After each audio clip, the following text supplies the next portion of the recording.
Vamos a hablar de los micronutrientes y los macronutrientes. Entonces, pues antiguamente a uno le hablaban de las pirámides nutricionales, ¿no? Hace varios años a uno le enseñaban con la pirámide nutricional.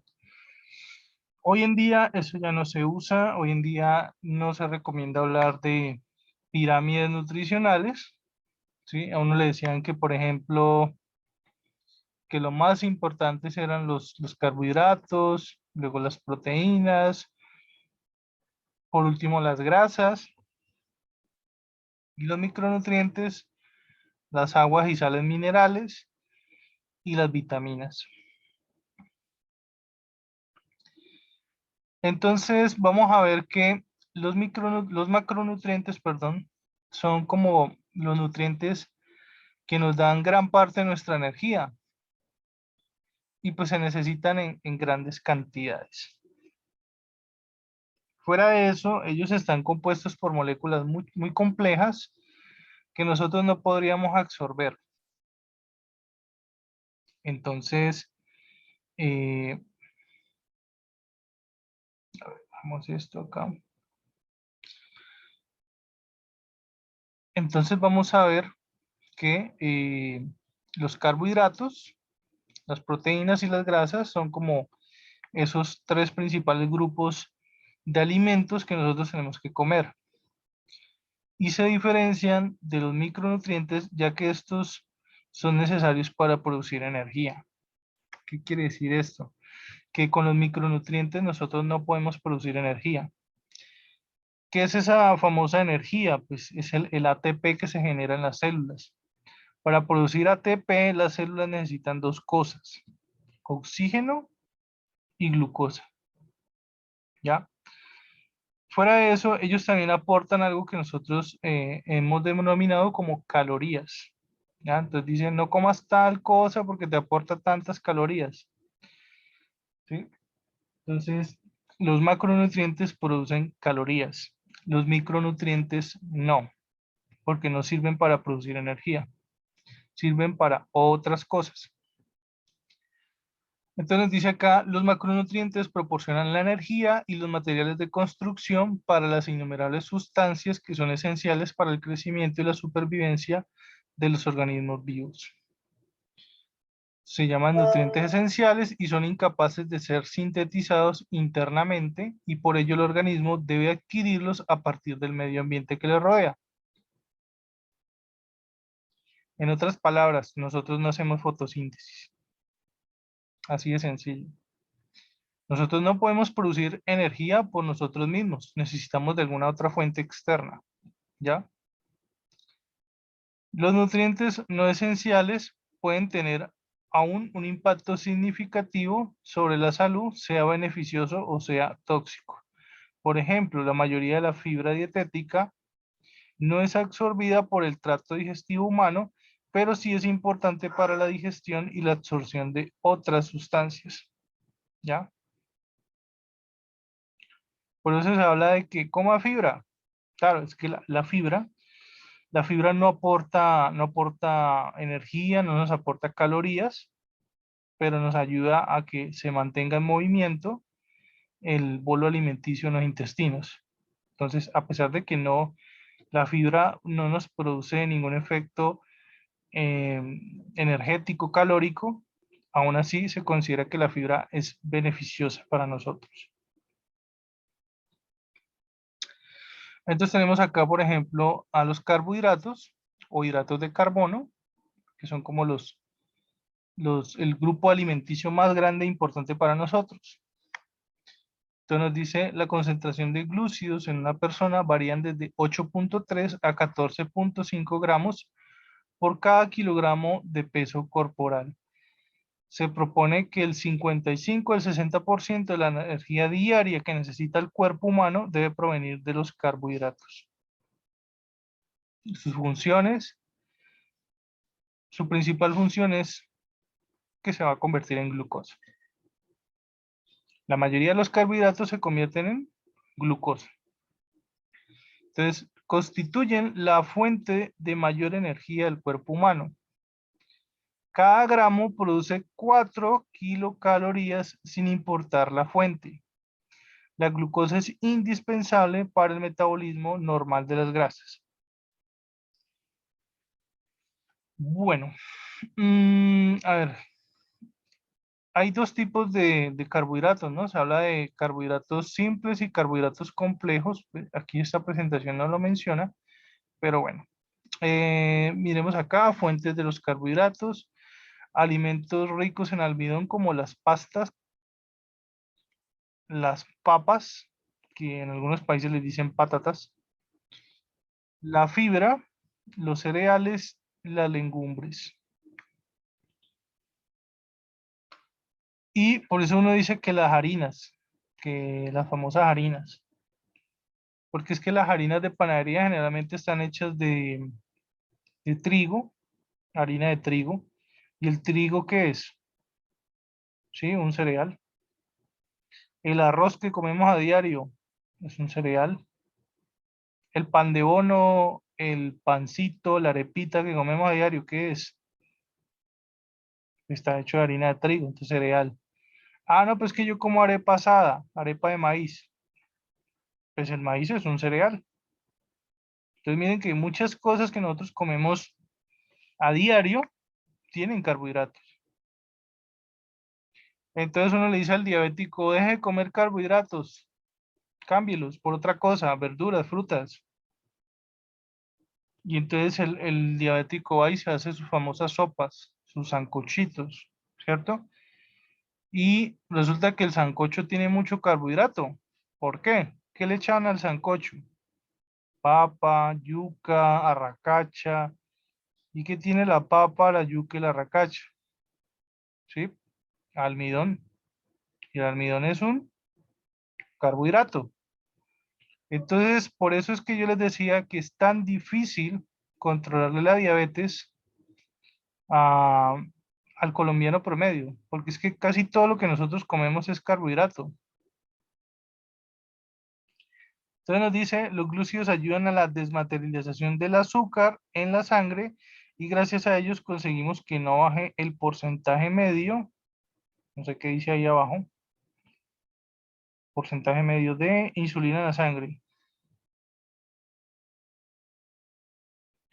Bueno, en nuestro caso pasa más que todo es al revés, ¿no? O sea, comemos tantos carbohidratos que lo normal no es que esté baja la insulina y la glucosa, al contrario, normalmente la mantenemos alta, ¿cierto? Entonces, pues eso es lo que pasa. Yo les decía el otro día que los carbohidratos uno los puede dividir en carbohidratos simples y en carbohidratos complejos. A un diabético, digamos, lo que más le hace daño a ellos son los carbohidratos simples. ¿Y cuáles son los carbohidratos simples? Pues el azúcar de las frutas, es decir, la fructosa, el azúcar de la cocina, la sacarosa, el azúcar de la miel de abeja, el azúcar se me fue, de las gaseosas, como la ponimalta, eso tiene malta y la malta tiene maltosa. El azúcar de ciertas sustancias, ya como las bananas, las chocolatinas, pues todos esos son azúcares simples porque fácilmente son digeribles y por lo tanto suben el nivel de glucosa mucho más rápido. Mientras que los carbohidratos complejos vendrían siendo los que están aquí en esta presentación. La papa o patatas, el almidón que está en las pastas, los cereales y las legumbres. ¿Ya? ¿Le van a subir la glucosa de todas maneras? Sí, de todas maneras te van a subir la glucosa. Con la diferencia de que va a ser el subidón de glucosa va a ser más lento. Entonces me da más tiempo a mí para actuar. ¿Ya? Que si comes azúcares simples.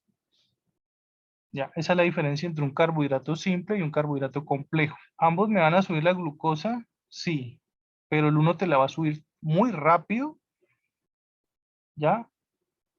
Y el otro te la va a subir con el paso de las horas, ¿ya? Luego tenemos los lípidos, que son las grasas.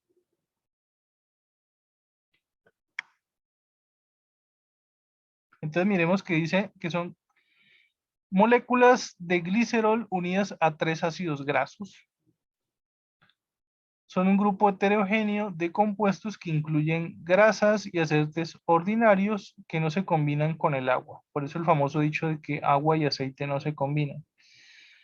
Las grasas son fuentes de ácidos grasos esenciales, un requerimiento dietario importante.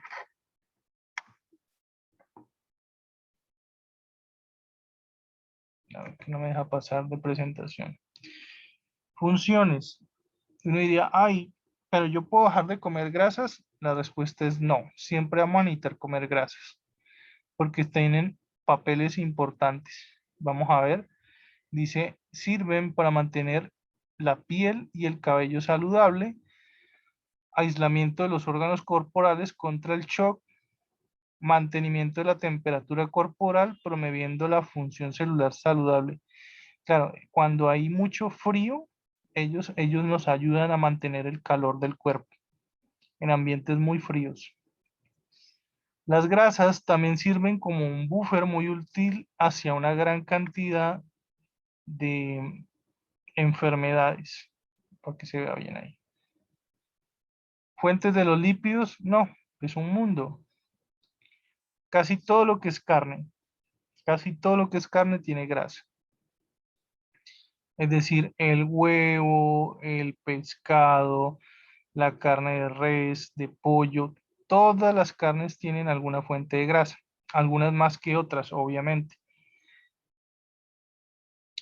Dice acá los aceites, la mantequilla, las margarinas, las grasas, las carnes y sus derivados, las hamburguesas, los quesos, la leche y el yogur. Casi todo lo que tenga producto lácteo tiene grasa. Es decir, si yo me hago un kumis, si yo me hago un yogur, si yo me hago un queso, si todo lo que venga de la leche tiene grasa. Leche animal, ¿no? Ahora no es que me vayan a salir el listillo y me digan, profe, ¿y la leche de soya? No, pues eso ya es otro cuento. Proteínas. El cuerpo, bueno, se me olvidaba decirles antes de hablar de las proteínas. Eh, Hay diferentes tipos de clasificación de la grasa, ¿no? Se puede clasificar las grasas según qué tan saturadas están. Entonces, hay grasas monoinsaturadas y hay grasas poliinsaturadas. Y ahora último se ha puesto de moda, por ejemplo, lo de las grasas trans, ¿no? Se habla de las grasas trans. Entonces, de pronto esta presentación está muy sencilla, muy resumida, pero aquí falta una parte muy importante que es que las grasas también ayudan eh, como componente de ciertas hormonas, ¿sí? Por ejemplo, las hormonas sexuales, es decir, tanto la hormona sexual masculina como la hormona sexual femenina, los hombres es la testosterona, las mujeres son en los estrógenos, eh, ellos tienen un compuesto derivado de los esteroles, ¿sí? Por eso de testosterona, estrógeno, ¿sí? Vienen derivados de los esteroles. Y adivinen de dónde vienen los esteroles, ¿sí? Del colesterol. Entonces, el colesterol de por sí no es malo. Lo malo es el tipo de colesterol que estamos consumiendo y si hacemos o no hacemos ejercicio, ¿ya? Entonces, normalmente uno escucha que dicen que existe un colesterol bueno y existe un colesterol malo. Y así es como uno lo escucha entre los vecinos, en la calle, en el lenguaje cotidiano. Pero eso es una verdad a medias, porque sí es cierto que hay un colesterol bueno y un colesterol malo, pero vuelvo y lo digo, es una verdad a medias, porque en realidad no es un colesterol bueno y un colesterol malo, sino que hay dos colesteroles malos y un colesterol bueno, ¿ya? Sino que es como la manera más fácil de uno hacer que le entienda a uno, alguien que no sabe nada de salud, ¿ya? Entonces, el colesterol malo que uno llama malo, generalmente está en los embutidos, en carnes procesadas, ¿ya? Y el colesterol bueno, pues generalmente está en las grasas vegetales, ¿no? Pero también depende, vuelvo y lo digo, de tu ejercicio, porque usted puede consumir mucho colesterol bueno. Usted puede decir, no, es que yo solo consumo aceite de oliva y aceite de margarina y aceite de girasol. Pero igual se te va a subir el colesterol malo, se te va a subir si no haces ejercicio. Lo mismo, alguien puede comer mucho de estas otras grasas, de las carnes, puede comer mucho chorizo, puede comer mucho embutido, pero es una persona que hace ejercicio y puede estar más saludable que incluso el que se las da de like, pero no hace nada de ejercicio. Entonces todo es relativo, ¿sí? Nada es absoluto en esta vida. Bueno, tenemos las proteínas y nos dice que el cuerpo utiliza las proteínas para fabricar multitud de moléculas proteicas especializadas que desempeñan funciones específicas. Entonces tenemos acá que dice casi todas las enzimas del cuerpo humano están derivadas de alguna proteína. La hemoglobina, que está en la sangre, es una proteína. Entonces, es necesario consumir bastantes fuentes proteicas para que usted asimismo tenga buenos niveles de otras proteínas en tu cuerpo. Los anticuerpos están hechos de partículas proteicas. Los receptores de las células, a los cuales se fijan las moléculas capaces de desencadenar respuestas celulares, están hechos de partículas proteicas. La actina y la miosina están hechas de proteínas. Entonces, una persona que no consuma casi proteína, pues es una persona que va a mantener débil, agotada, enferma, ¿sí? Entonces, tenemos acá fuentes de proteínas, las carnes. Entonces, vuelve y se repiten las carnes. ¿Sí ven por qué yo les decía que ser vegano a veces puede ser malo? Porque la gente que es vegana no come nada de carne. Y entonces, ¿de dónde sacan cantidades grandes de grasas y de proteínas? Sí pueden, pero les queda muy difícil.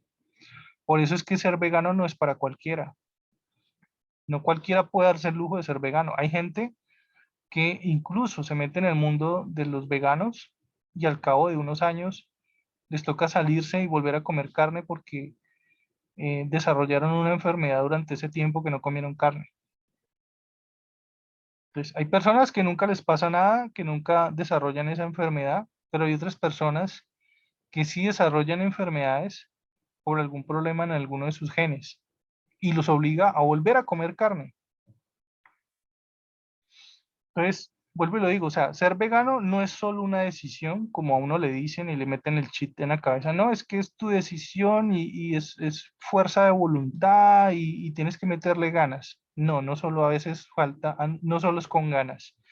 Hay veces que el cuerpo no está hecho para eso, ¿sí?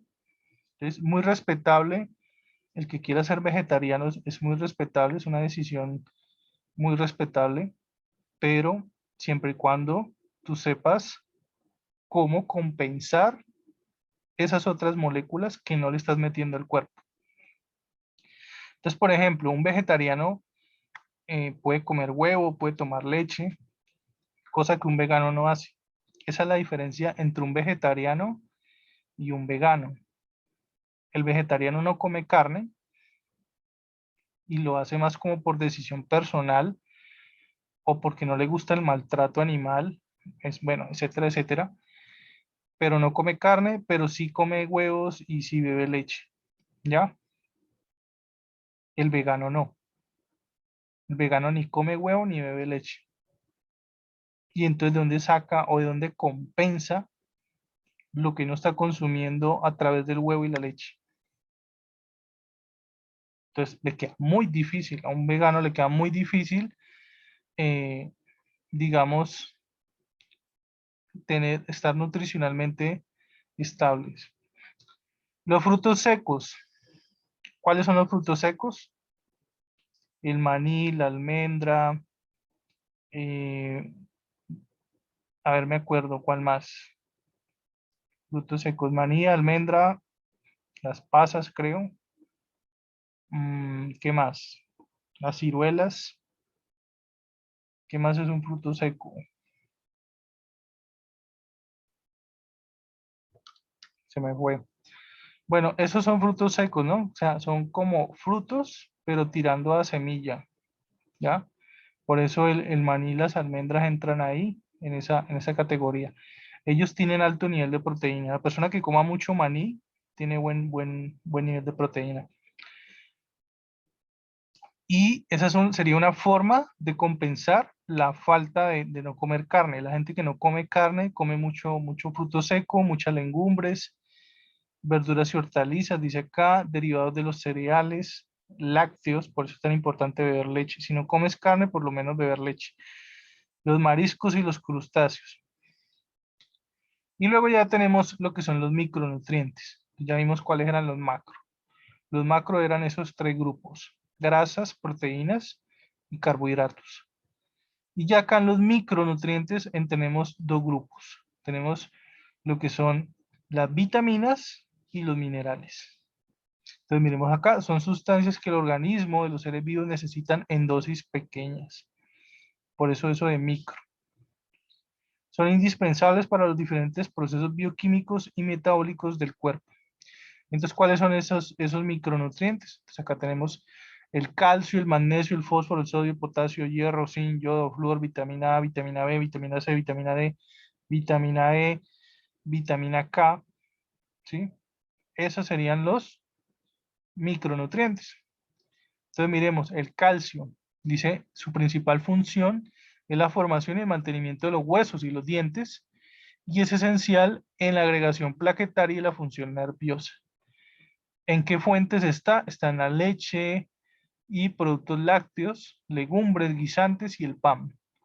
Su deficiencia, es decir, ¿qué puede pasar si la persona tiene muy bajos niveles de calcio? Va a tener huesos débiles, ¿sí? Debilidad ósea. El magnesio, dice, es importante para el metabolismo energético celular, la actividad enzimática y actividad muscular. Se encuentran los cereales, los frutos secos y las espinacas. Su deficiencia lleva a depresión, irritabilidad y cansancio. El fósforo, componente celular. Claro, el fósforo mantiene dentro de las células. Presenta también en las estructuras óseas y en los dientes. Entonces está en la leche, en las carnes, el pescado y los huevos. Dice que es muy raro que se produzca una deficiencia de fósforo. El sodio, regulación del agua corporal y es componente de la función del sistema nervioso. ¿Dónde se encuentra? En la sal de cocina. Su deficiencia causa fatiga y náuseas. Eh, está en casi todos los alimentos, porque casi todos los alimentos le echamos sal, ¿no? Lo mismo pasa con el yodo. Resulta que hace algunos años las personas empezaron a enfermarse por bajo niveles de yodo, ¿sí? Entonces se tomó como un consenso a nivel internacional sobre cómo hacer para que la gente pues dejara de tener niveles bajos de yodo. Entonces dijeron que lo mejor era meter el yodo dentro de algún alimento que todo el mundo consumiera. Entonces entre los candidatos estaba la harina de trigo, el arroz, ¿cierto? Ese tipo de alimentos, el huevo. Pero entonces encontraron una manera muy fácil y era meterle yodo a la sal. ¿Ya? Por eso es que ustedes muchas veces cuando ustedes compran sal, en la etiqueta de la sal dice sal yodada, ¿ya? Entonces, el yodo es muy importante para las hormonas tiroideas, para lo que es la T3, la T4, en la glándula tiroides y paratiroides. Y miren en qué alimentos se encuentran, en la leche, el pescado, la sal yodada, y su deficiencia produce bocio y cretinismo. Cretinismo no es que seas un cretino, no. Encontraron muchos casos de bocio, se está dando mucho bocio, esa enfermedad se está dando mucho, Y acá en Colombia, por ejemplo, hubieron muchos casos de bocio porque es que a la gente no le gustaba comer pescado. Obvio, los de la costa sí, pero de pronto al que vive a nivel de ciudad o a nivel interior de Colombia, se encontraba que casi no comían pescado. Entonces se habían disparado los casos de bocio. Entonces lo que se hizo fue seguir la recomendación internacional de hacer que la sal fuera yodada. Entonces por eso en las etiquetas dice sal yodada. El potasio es el segundo electrolito más importante, ¿de acuerdan? Cuando hablamos de electrolitos, decíamos que el sodio, el potasio y el cloro. Bueno, acá el potasio dice es importante en el funcionamiento celular y es constituyente de los fluidos corporales. Dice, está abundante en casi todos los alimentos y su deficiencia causa debilidad, confusión mental y falla cardíaca. Yo les decía que el potasio era muy importante para los movimientos del corazón.